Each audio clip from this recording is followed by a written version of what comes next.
Hey, welcome to the Implied Project. I'm Tony, Tony Martinez from Implied Magazine, along with my better half, Jamie Gaynor, who's also our Zodiac mistress. So she's going to Sitting find here out with more. sitting here with Now, oracle cards as we speak, man.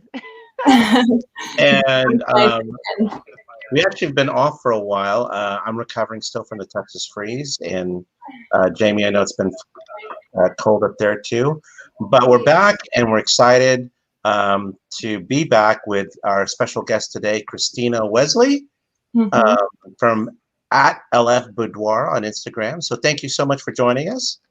Thanks for having me. Yes, so I'm assuming, I know it's cold for you guys up there too. So Yeah, it's actually warming up. Honestly, this week is supposed to be a breath of fresh air, so I'm looking forward to that. But yeah, it's been pretty cold. That's great. That's great. I still haven't had a chance to shave, so forgive me for the grizzly bear look. So, but yeah, we actually didn't have water pressure till like I think it was Friday or Saturday. I can't remember. That is the Wow. absolute worst. Yeah, that sucked. That sucked. First thing I did was wash my kids, just not me, But anyway, so Christina, I'm sorry, I forgot. You said Tina's okay? Yeah, Tina's fine. Tina. Yep. All right, so let's start from the beginning. All right, so were you born, raised in Connecticut, or? Yeah, yep. I've been here all my life. Didn't plan it that way. I always thought I'd be, somewhere else by now. But yeah, born and raised in Connecticut, in Southington, so very central. Went to UConn, so still here. That's great. So you're growing up. Tell us about your junior high school years. What kind of stereotype were you? Oh, What were you in?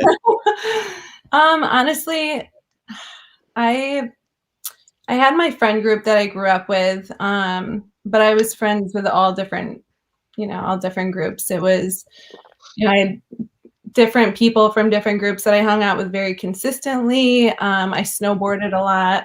It was nice. Yeah.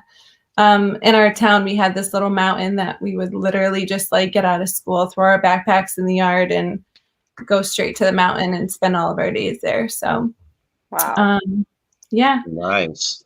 That's great. Yeah, it made the winters go by a lot faster. That's for sure. I'm not very much of a winter person, which is, part of the reason why I'm like, why am I still in Connecticut? But I've come to appreciate it more. Right. And you mentioned you have a husband. Like, where did you guys meet? We met at UConn, actually, junior year. So it's going on 15 years together. Oh, wow. So where were y'all, and who approached who first? What was that? Where did you guys meet and who approached who first? So we actually lived in the same apartment complex, and we had a lot of the same friends, but we had just never met because I was always going home on the weekends. And then it was like 2 weekends after we met, I was just getting out of another relationship, and he was actually a rebound that stuck. Yeah, so, it worked out. So yeah, 15 years later, going strong. We lived next to each other for a year, and then we just lived together ever since. And I lived in a frat house with him and his brothers. It was very interesting. Yeah. As a former frat house brother myself, I'm flabbergasted that you could make it through that. Yeah. No, they were great guys, to be honest. We're all still good friends today. So, good group of friends. That's good. Jamie, have you ever had to deal with a frat brother? Frat boy? Yeah. I did not live in a frat house, but at one point in time, the on and off high school to college age 6-year relationship that I had, it's weird. It was weird. It was a small college. And so he was kind of like invited to live in this frat house, but he wasn't actually part of the fraternity. Right. I don't know. And so when I went down, I would stay there. And yeah, I had an okay experience too. I mean, you know, no issues, no issues. There were other times that I dabbled, and it was a little messier than that. But that was my biggest experience. Yeah, not so bad. That's funny. I gotta ask because, like I said, I've lived in the frat house, and I know how crazy our house was. Tina, what's the craziest thing that happened to you while you were living there? You know, that you're allowed to say legally. Well, so let me see. I'm trying to think. So we lived, I took a semester off in college, and I went to Australia for a month. And I went backpacking. Nice.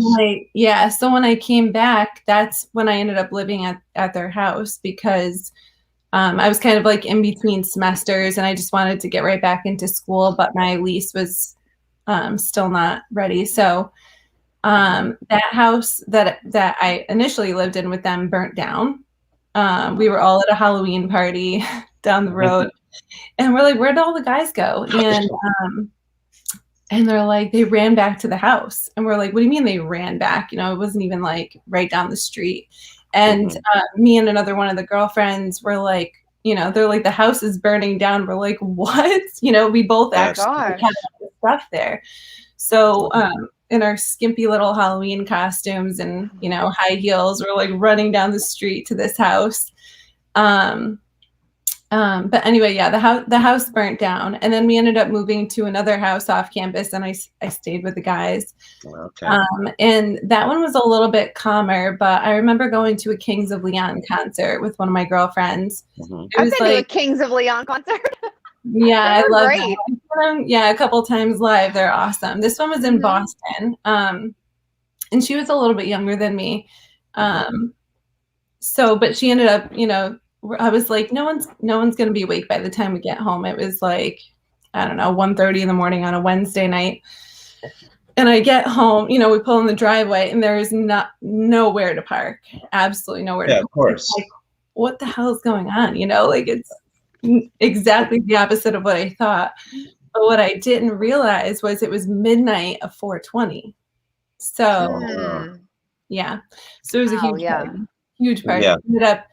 We ended up being the last ones awake on the couch watching True Life Hollywood Story on LL Cool J.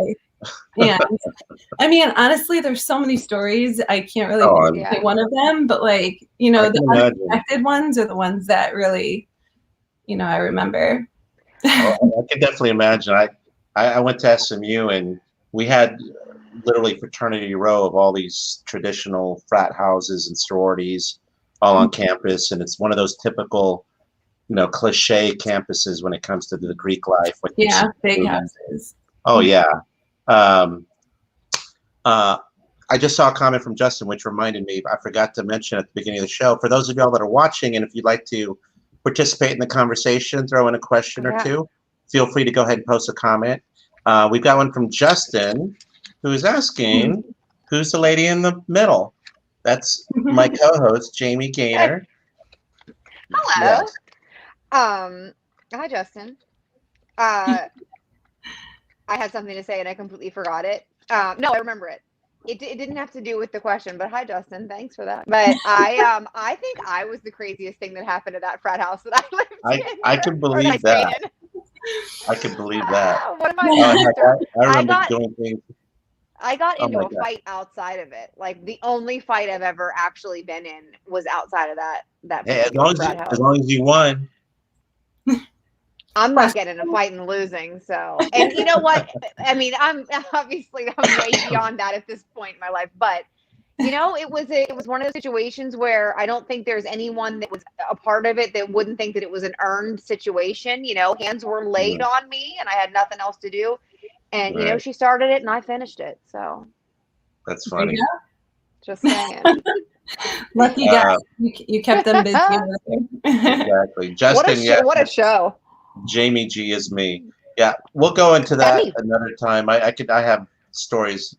Our house was literally had secret rooms and compartments and things like that. Well, we had fun. Ooh, that sounds fun. What fraternity were you in? I was a Pike. I was a Pike Kappa Alpha, you know. And last I heard, if I'm not mistaken, just a few weeks ago, I think our frat house got they had their charter removed or whatever. I don't know what they did, but yeah, there's I don't know if there's back there or not, but anyway, actually had theirs removed at UConn too at one point. Yeah, it was just yeah. Y'all crazy. are crazy. House. Yeah, I remember. When I think back to the stuff that we did, I'm like, there's no way we could have gotten away with it in today's age. No way in the world. But anyway, back to Tina. So throughout all this, at what point did you start your photography? You know, your interest in photography. Oh, at least lost Jamie. I'm here. I just can't hold on. Keep going. At what point did you start picking up a camera and shooting? And what were you in high school, college? Where? Actually, so I was. My parents are photographers. Okay. Yeah, I grew up with photography. Basically in my blood, I would say. So my dad was a photographer first, and then my mom started getting into it when, like, just before I was born. And, you know, back in the film days, my brother and I were like 7 and 8. We'd be putting albums together, you know, proof albums with film prints of, you know, from weddings and stuff. And that's how that was our form of chores, kind of. We would. That's awesome. Yeah, we'd get like $5 an album or something like that. Big help to my parents, you know, numbering prints, stuff like that. Right. And then, you know, I slowly started assisting them with portraits, started assisting with weddings. I eventually ended up taking my own weddings, but I never really connected to their kind of photography. You know, it was fun, but it wasn't something that I ever thought I could keep going with or, you know, was passionate about. And then, you know, fast forward going to college, I was still like shooting weddings with them on the weekends just to back them up and help out. This is basically a family business. So, right. But I remember in like 2005, I was dating this guy while I was at UConn, and he realized that I subscribed to the Suicide Girls website. And it was really like, you know, at first he was like, is there something you want to tell me? You're like, I know. Questions are bursting out of my head right now. Yeah, but you know, back then Pinterest didn't exist, Instagram didn't exist, and Suicide Girl was introduced to me, and it was the only kind of photography that really stuck out to me. You know, I would look through the shoots and just, you know, there was stuff being uploaded all the time. So I paid $12 a month and I got all the inspiration I needed. And yeah, he's like, is there something you want to tell me? And, you know, do you like girls? I'm like, this is the kind of photography that I would want to shoot if I became, you know, a professional photographer. And little by little, it's kind of funny, but like MySpace was a thing at that time. And so I ended up going into, I worked at Wells Fargo Advisors right after college. And, you know, most of my jobs that I got were just through friends. And, but I came home from that job one day and I was like, this is horrible. This is not for me. Like, head in my hands, you know, like I'm a creative person. This is not for me at all.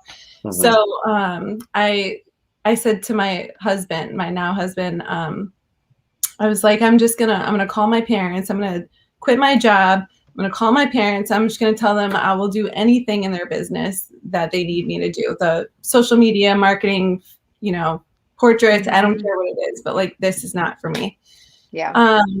So I got back into it. I started doing a lot for them. And then I really just started focusing in on more intimate women's portraits. And I took little pieces from all the different places that I found inspiration from. I studied from Sue Bryce, Jerry Guionis.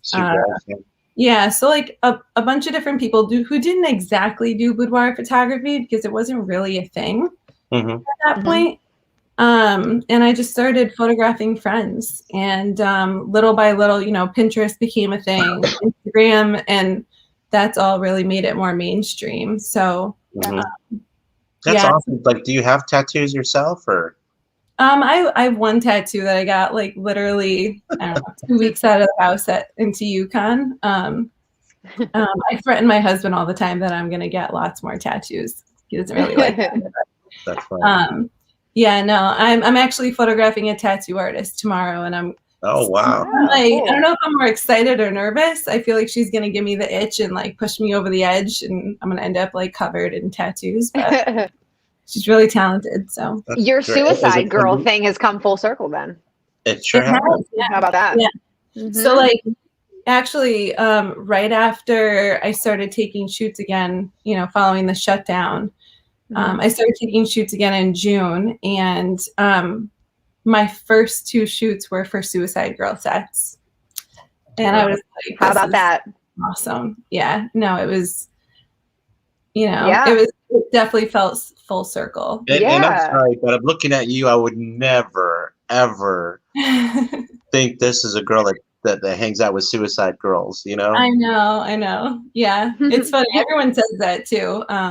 But That's funny. I've got a question from Chris, Jamie's friend Chris, or our friend, I should say. Yeah. Did you model before making that decision? only for my parents. Oh yeah. No, I mean, like, I would just sit in and be like a, you know, help model like lighting and stuff. But I never really started getting in front of the camera actually until last year. And, you know, even before COVID hit, well, especially before COVID hit, I said to my husband, Dave, I was like, this is going to be the year that I really invest in other people photographing me. And like, I want to get on the other side of the camera and feel all the things my clients feel. You know, it's kind of scary thinking about getting into the camera half naked or naked or whatever. You know, so I wanted to book the photographer, pay the money, do all the planning, feel all the feels getting into it. And it's definitely a really cool experience. I have to say it was much more than I imagined. And I'm really grateful for it. And I'm pretty sure I got the boudoir bug, is what I like to call it. I'm like, I bet I've had like 5 shoots now, and I love everything about it. Yeah, it's fun. That's great. Now, are you doing this? Obviously, I looked at your website, and you have a business. I mean, are you doing this full time, or do you do something else? No, you know, it's really funny. I had this conversation with another photographer the other day who's also full time, and we were laughing because, you know, he's a pretty well-established wedding photographer, and he was like, anytime I tell someone I'm a photographer, they're like, oh, okay, well, what else do you do? You know, but because, you know, a lot of photographers do it on the side or, you know, as a side hustle, but no, this is full time. I have a studio in Hartford, and I have, you know, 2 to 3 shoots a week. I actually struggle to keep it down to that because I also have 2 small kids, and anything more than that is a little bit, it just gets crazy, you know? But yeah, no, it's full time. I take it very seriously, and I love it. I couldn't imagine doing anything else. That's great. And obviously, I can only assume your husband's extremely supportive. Yeah. He's in between jobs right now because of COVID. And he's been helping my older one with all the homeschool work, you know? Yeah. I mean, it means I have to, you know, I work a little bit more than I used to work, but it's great that way. But yeah, he's very supportive. That's you know, great. He's like, hey, you need an assistant? I'm like, yeah, no. So, whatchamacallit? I just had a question. I just blanked out. I think Jamie needs to step in with her Zodiac call on this one. I hate this because remember the one that I didn't guess? Doug. I knew he was a Virgo, and it was the only time I didn't bring it up. And I messaged him afterwards, and I was like, "Are you a Virgo?" And he was like, "Yeah." How did you know? I was like, "God, it's the only one I didn't do live. It was like the only one I would have got right." Okay. I do feel earth energy from you. Are you an earth sign? I don't think so, but I know that the sign that I am is, well, mainly, I guess there's multiple signs for each person, but yes, I am my that's where to a T. Yeah, that's like, where it gets I'm confusing. very intrigued by this. Okay, that's where it gets confusing because when I look at the whole chart, so sometimes I catch someone's rising sign, and since we're talking, sometimes I get their Mercury because that's how you like that's your intellect, or I get your moon and that's how you communicate. So when I'm wrong, just know that I'm not actually wrong. Somewhere in your chart, there's something. You're somewhat right. Yeah. I feel earth sign, but I also feel water sign too. And then you remind me of a Pisces a little bit too. So I don't have any idea. I got nothing. Right. We'll save that to the end, and then you tell me what you think.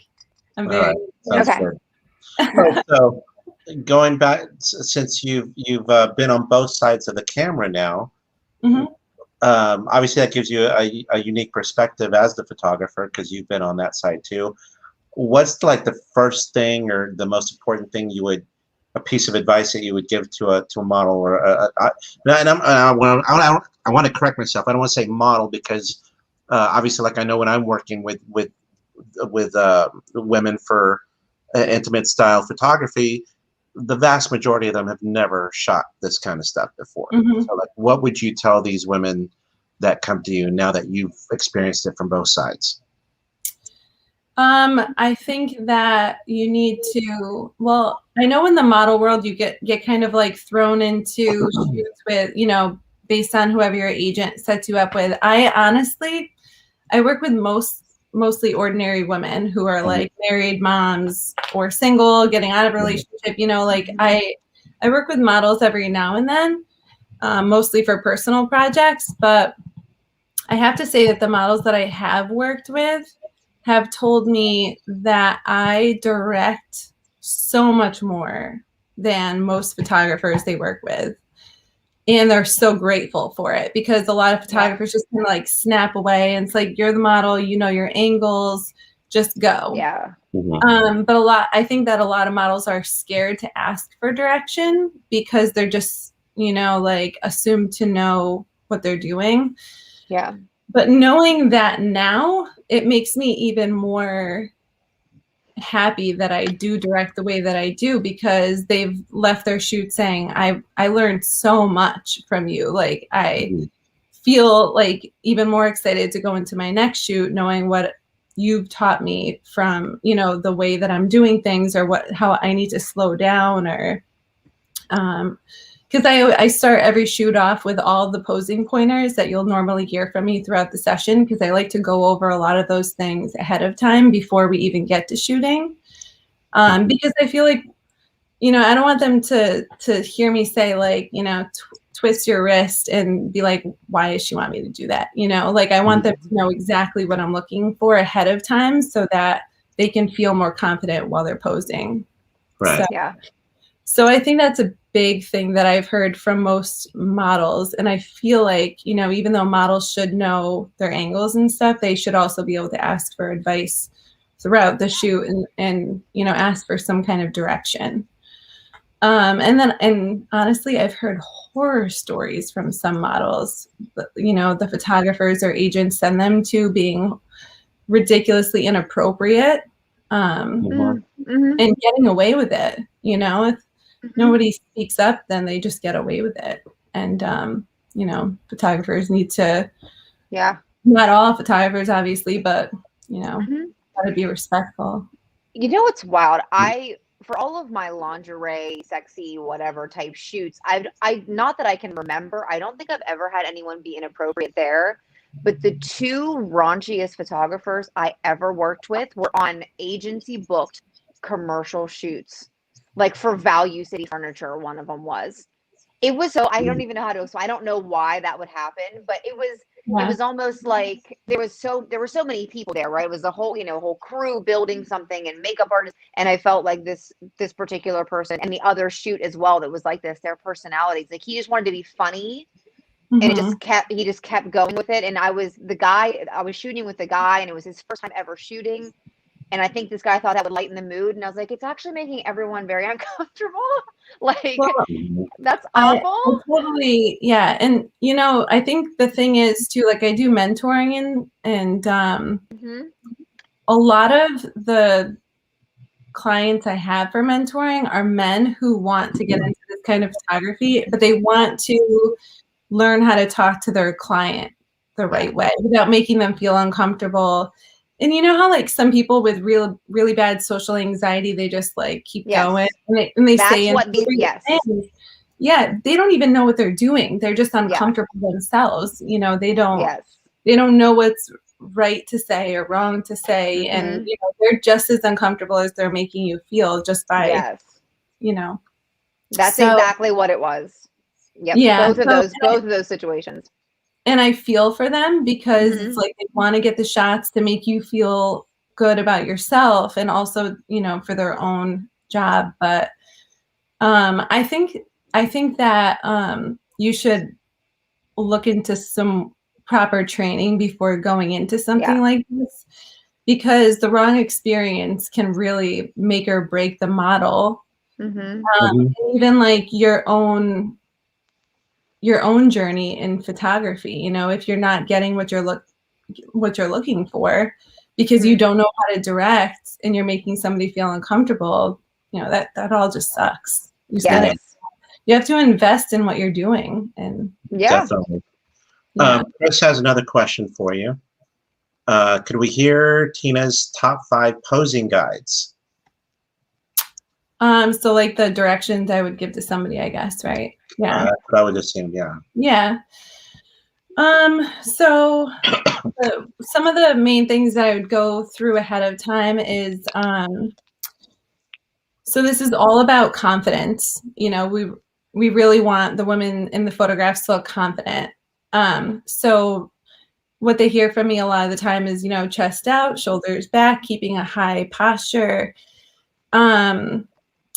Really good eye contact. So if you're actually looking at the camera, like, you know, not just like from the corner of your eye or like, you know, chin down, looking up through your eyelids, like you really want to give good eye contact for this. I would say another big one is pulling your hips back so that your hips aren't the closest thing to the camera, because whatever is closest to the camera is going to appear larger. So what you do want to appear larger, you know, in more intimate photography might be your chest or, you know, your butt or something like that. So whatever's closest to the camera is going to appear larger. So keeping your hips back and your weight on your back leg is definitely very important. I would say moving through the pose and not actually like just staying static with your hands. Hands are a huge part of what, you know, the feeling of the portrait, and it'll make a pose look very contrived versus natural if your hands are doing something weird. So actually moving through a pose. So like say you start up here and you have, you know, them bring their hand all the way down and keep going down like through their body. It makes for a very much more natural looking portrait. Another thing would be, let's see, keeping your hands asymmetrical. So, you know, instead of like having both hands up here, unless it's a beauty portrait, because that's more about the face. But like, there's a good chance that if I say put your hand up here, the other hand is going to be down somewhere, like in her undies or on her shirt, you know, just keeping nice space and angles in your arms. And, you know, the viewer's eye goes to where the hands are for the most part. So hands are very important in that way. Right. Let me use that moment to kind of segue into showing some of your work, okay? Okay. Right. I'm actually on your Instagram, so let me go ahead and share the screen here.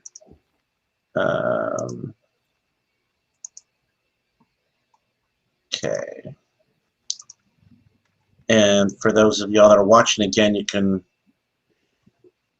come follow her. There's a link on the podcast show description, so you can click directly with this LF Boudoir. And this is some of her work. I wanted to point out a couple that stood out to me. This one, I love this one. Those girls are amazing. I'm actually photographing their wedding next year. Yeah, I can just feel the connection there. Yeah, they're really amazing. So they came in and they were thinking about doing a boudoir shoot and an engagement shoot, and we just kind of like did the engagement shoot with a little hint of boudoir in there. So if you click through, there's actually like a bunch more photos in there, but they were just so much fun, and they told me all the things they love to do together, which was like dancing around their apartment and just being silly. So I just kind of caught them, you know, put them in a space, talked to them, got the emotions going, and just watched what they did, and they just 100% gold. They were awesome. Yeah, I really like that one.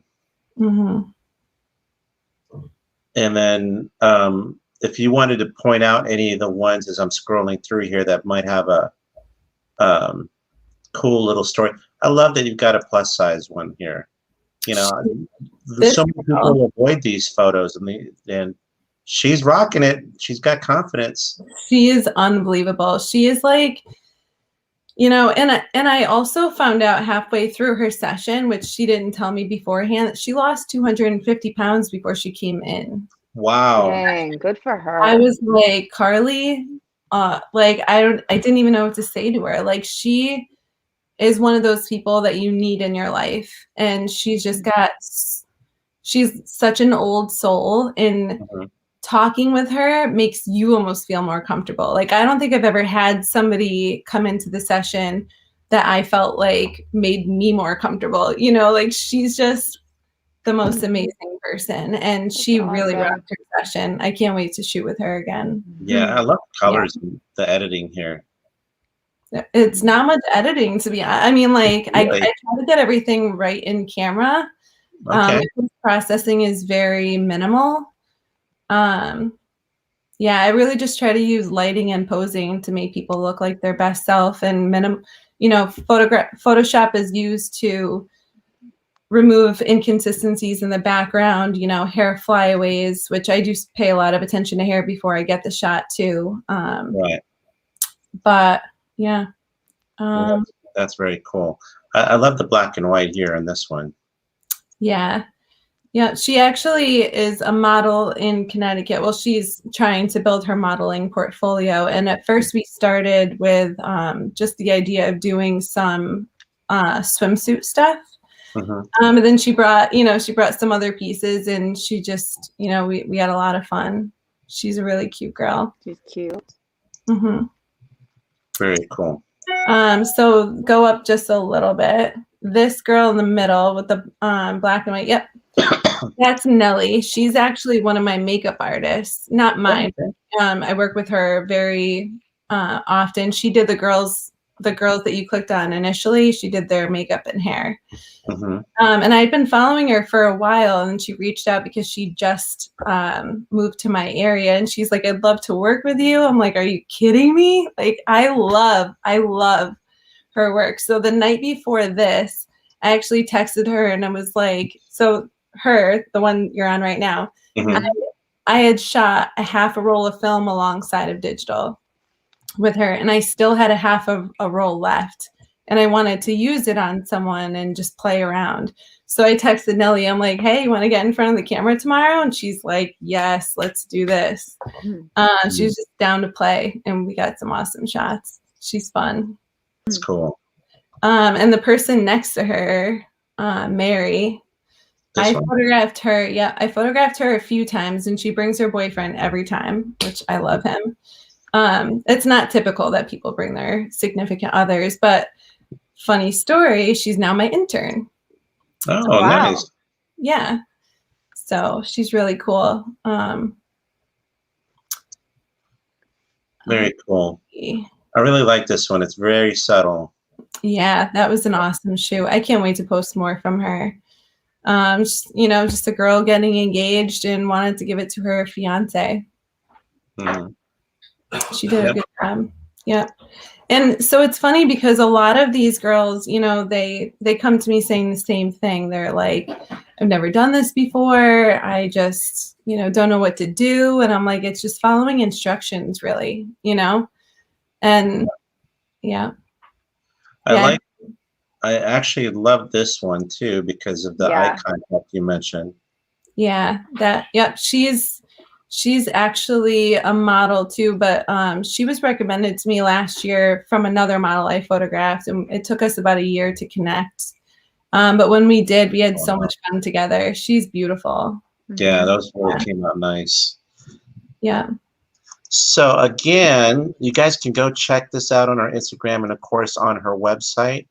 I wanted to go ahead, like I warned you at the beginning, we're starting something new, what I call 12 questions. And we're basically going to ask you just these random questions and just see where we go with that. Oh, I'm sorry, I wasn't, while I was sharing the screen, I didn't get to see some of the comments from people, so let's catch up on that. Esteban Gill on Facebook is asking, any difference on your approach when photographing women versus men? Yeah, every time. It's actually completely the opposite. It's funny because men come in and, you know, my typical experiences with men behind the camera is, are we done yet?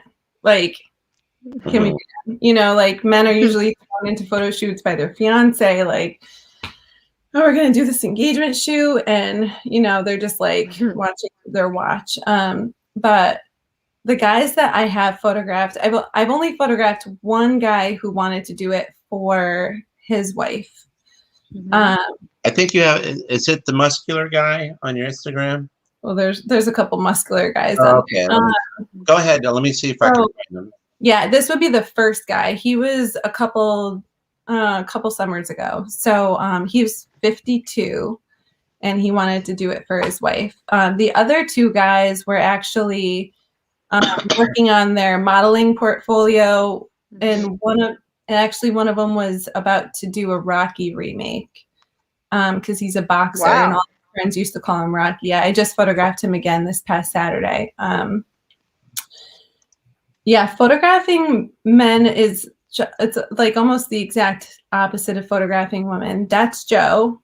He's working on his modeling portfolio for more like underwear model. Yeah. Jesus. Yeah, he came in and he's really good looking. Yeah.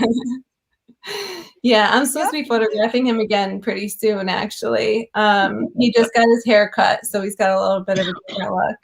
I think Jamie may want to come intern. I zoomed way in. I was like, whoa, that's a really good looking man. So, I felt like he was this is Jamie's type. He likes a bad boy look. Well, it's funny because he came to me from a model who was working in JC, John Casablanca. I feel like I've just kind of worked my way through these models. You know, they see each other's portraits and they're like, okay, so you need to photograph me now. But so like he came from the recommendation of a girl I photographed. And then the next guy was like, you made Joe look like that. I need you to photograph me. And that was the Rocky guy.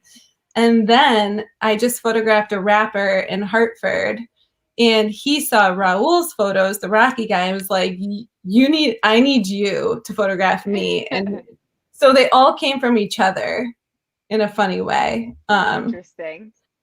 Yeah. And it's really fun because it's kind of outside of my wheelhouse. You know, I'm just so used to photographing women. So each time that I have a guy hire me, I get kind of nervous because I'm like, am I going to give them what they're looking for? You know, I'm just so used to photographing women, but it's a nice change because women are always looking to be slimmed down more, and men are looking to be more broad, you know? So it's a completely different approach to it. And I'm always, you know, like with women, you want to get a little bit of a higher angle because it hides everything in here. It makes everything on the lower end look smaller and more petite, whereas guys want to look bigger, so you have to get down lower and photograph up on them. So everything that you know about photographing women, it's opposite for men, pretty much. Okay. Zach Rubin, I think, has a somewhat related question. When are you going to photograph Esteban Gil? Oh, Esteban's just waiting for it. Yeah, he's got that green Ninja Turtle tank top waiting for some photos. All right. And then he has another question. What's the biggest personal takeaway you've gotten from having other people photograph you? I think you kind of touched on this earlier, but. Yeah. So I know a little bit more about what people struggle with the most when it comes to posing. You know, it's your face. The facial expression is the hardest thing to get down. It can either be very effortless for like some people or really hard for some other people. So, you know, like boudoir isn't really about smiling, but if you're laughing, I'm going to catch it because it looks like, you know, we're having fun and it's genuine, but really it's like a sultry, neutral look. It's hard to pin down. So knowing the harder parts of posing, being on the other side of the camera, I definitely learned that. And then also, it just made me really happy to know that the directions that I'm giving are making a big difference. You know, because with models at first I was like, you know, I work with models so that I can focus on other things a little bit more. I don't have to pose them as much because they do know their angles better. But at the same time, like the directions that I am giving are very helpful for them, and they can take that into their next shoot, and they're learning a lot from working with me, which is really great. So I know that I posed a lot more than other photographers that my other clients have been too. So that just helped me figure out how I stand apart a little bit more. Okay. Yeah. All right. Well, let's get right into the 12 questions, okay? And like I said, it's just for fun. I'm a big fan of the show Inside the Actor Studio with James Lipton. I'm not sure if any of y'all have seen that, but he does this with every guest on there.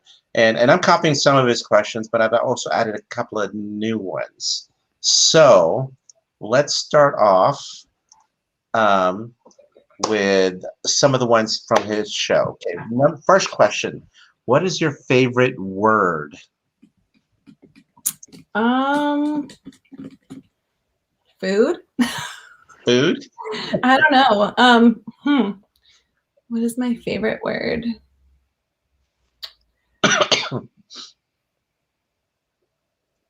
Any word.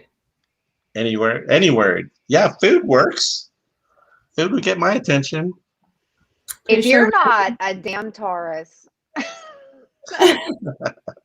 Okay, second question. What is your least favorite word? Hate. Hate. Okay, I can agree with that. Question number 3. What turns you on? Confidence. There you go. Good one. Question number 4. What turns you off? Arrogance. Okay. Fine line. Wow, that came pretty easily, actually. Fine line. Yep. What sound? Very fine line, and most people are skirting that. Yeah, like. Yep. Let's see here. What sound or noise do you love? The ocean. Waves. Ocean waves. What sound or noise do you hate? Well, you know, I also have 2 little kids, so the list goes on. But the oldest sound I could think of that I really hate is when people take their hands and rub them on the wall. That yeah, the chalkboard thing. Not even chalkboard, like just the rubbing. I'm big on auditory, sensory stuff. So I'm cringing just thinking about it. I'm actually cringing thinking about the feeling of that on my hands. So. Yes, the feeling, the sound, I can't. Yeah, all my skin crawls. Yep.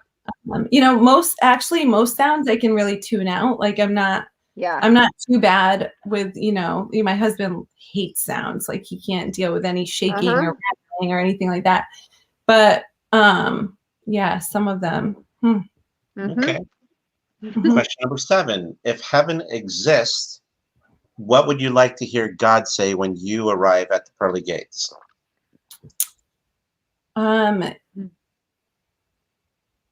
You right where you should be at this moment. Okay. Question number 8.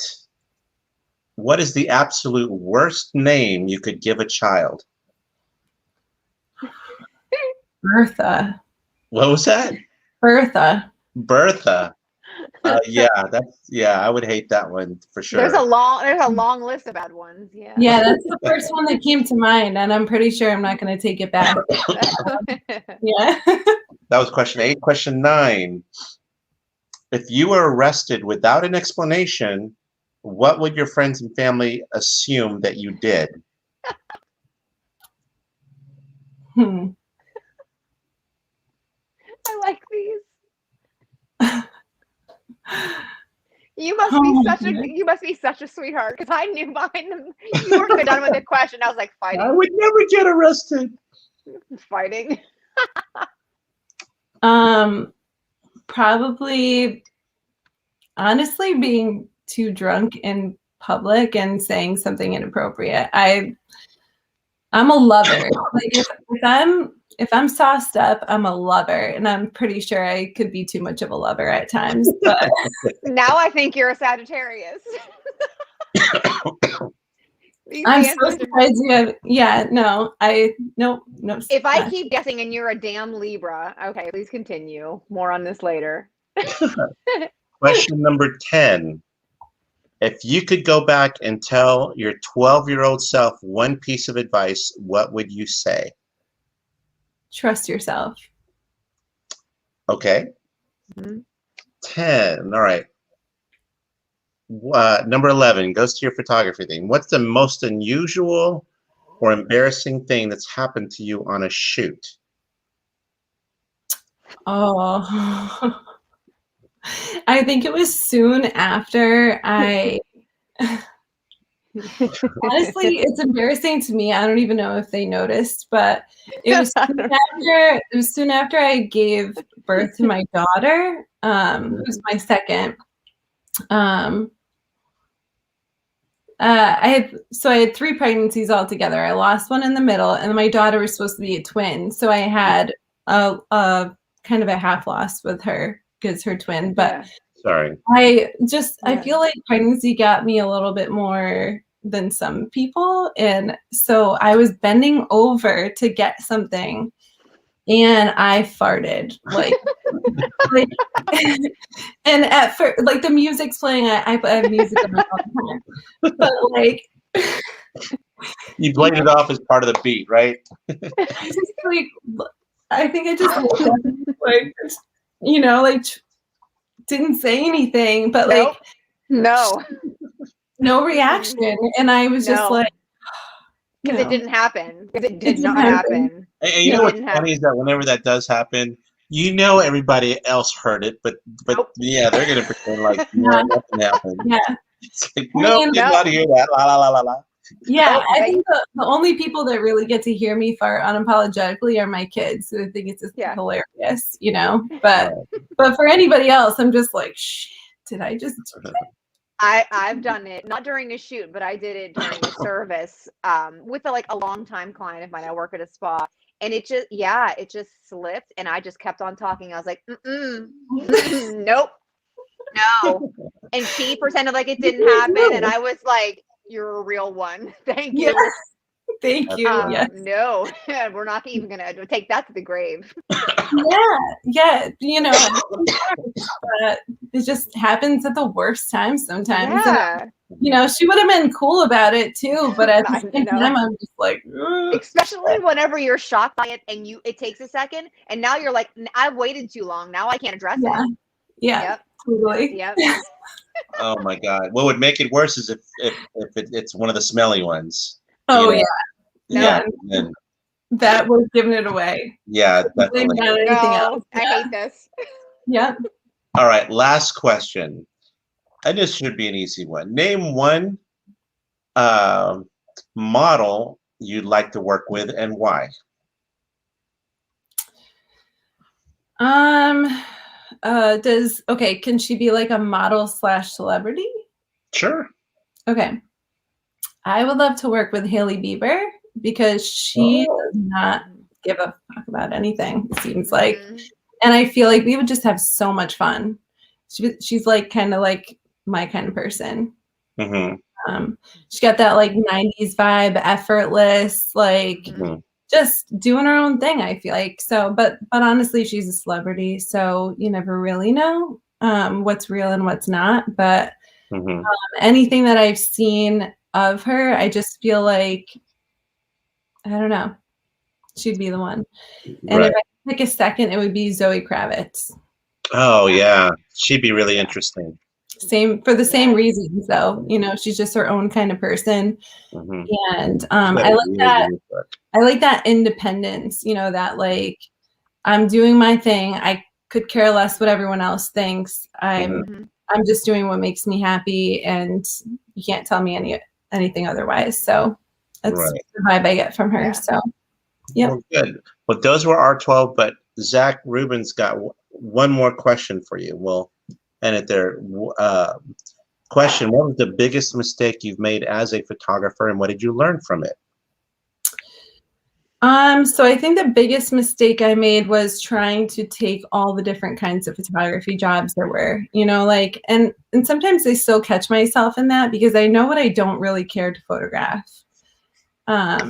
But I also have a hard time saying no sometimes, especially if it's somebody that I've worked with throughout the years. I still do family photography for the clients that I've had forever. And, you know, a big part of me feels like I want to get away from that. But then when they come to me, I'm like, yes, I just want to grow with you and your family. And, you know, I have kids too. So there's that special thing that you feel as a mom where you want to capture those moments for people that, you know, like I wish I had with my kids when they were little tiny babies, moments that go away, you know, as they get older.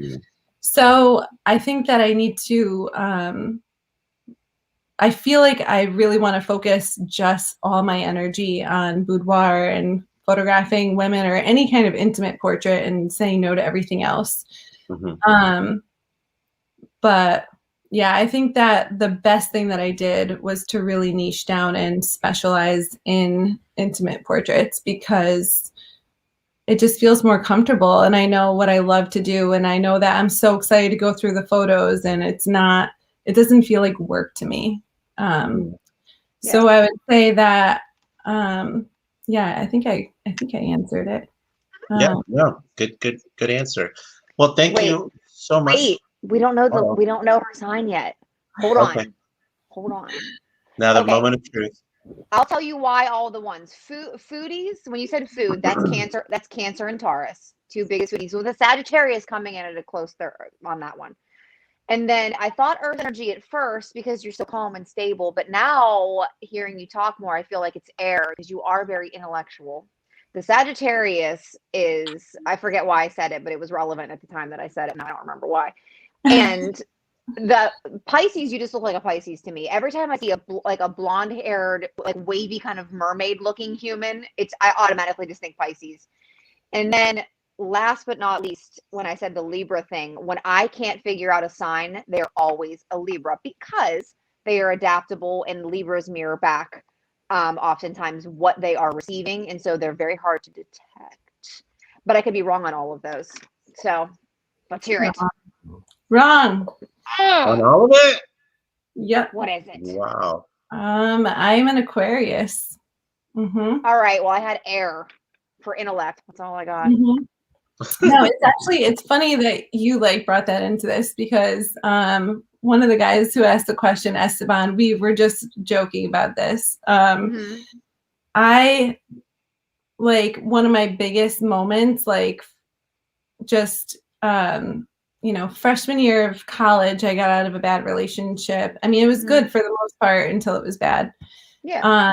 And I found myself having so much time alone to reflect on everything and to really get to know myself. And I found a book on Aquarius, and I'm Aquarius, and I read it from start to finish. I sat there in the co-op, like the bookstore, and read it from start to finish. And he was a Libra. And I was floored at like how many things about myself that I could not ever put into words. It was me on paper. It was so crazy. But I have to say that like the things that you picked up on, I know about the other signs too. But like if you were to get to know me, like, and I am an Aquarius to like to a fault almost. So Aquarius is interesting though, because it is the sign, the one sign in the zodiac where there are no two alike. So that's interesting. Air signs are tricky, but yeah, Aquarians, there are no two alike. They're all very unique. Everyone makes a joke that they're like the aliens of the zodiac. It's because they're like really otherworldly. There's no way to actually like nail them down to like a human form, if you will. Well, the funny part about that too is that if you think you can nail them down, they'll prove to you why they don't fit in that box. Like, you know, we're just so reluctant to be boxed into a certain stereotype or like to be generalized in some way, you know, like we need like full creative flexibility and just to be who we are when we need to be who we are, you know, and we change our minds and, you know, it's just, we're fiercely independent and, See, this is all air sign energy. Okay, so at least I was right on that. I thought it was Earth first, but it went to air sign. All right. No, I like it. You got all the bits and pieces of all my other stuff. I bet if we had the full chart, it would be in there. I bet the full chart would be in there. I would bet that you've got, I don't know. There's more in there. It's not just Aquarius. All right. Yes. Wrong again. Thank you so much for joining us, Tina. Thanks for having me. This is fun. Yeah, I'll never be able to look at you again without thinking of the fart thing, but you know. It makes it that much more fun, right? Makes me so happy. Anyway, so for those of you all watching and those of you all that contributed with your comments, thank you so much for participating. Please feel free to subscribe to our channel for future shows, and hopefully we'll have Tina back on for future topics that we're putting together. And of course, like, comment. Tina's links, I know I've got her Instagram and her main website on the links, so please feel free to follow her. And hope again, thank you so much for joining. Thanks for having me. It was a pleasure, for sure. Thanks to everyone out there for being patient with us and waiting for us too, and welcoming us back. Yes, we're back. We're back now, being more active. So. All right. Well, that holiday thing, the holiday just laziness just kind of really dragged. Right into March. Right almost into March. Yeah. The first quarter doesn't matter anymore, right? Yeah. Thanks everybody for watching. This is the Implied Project, and we'll catch you next time.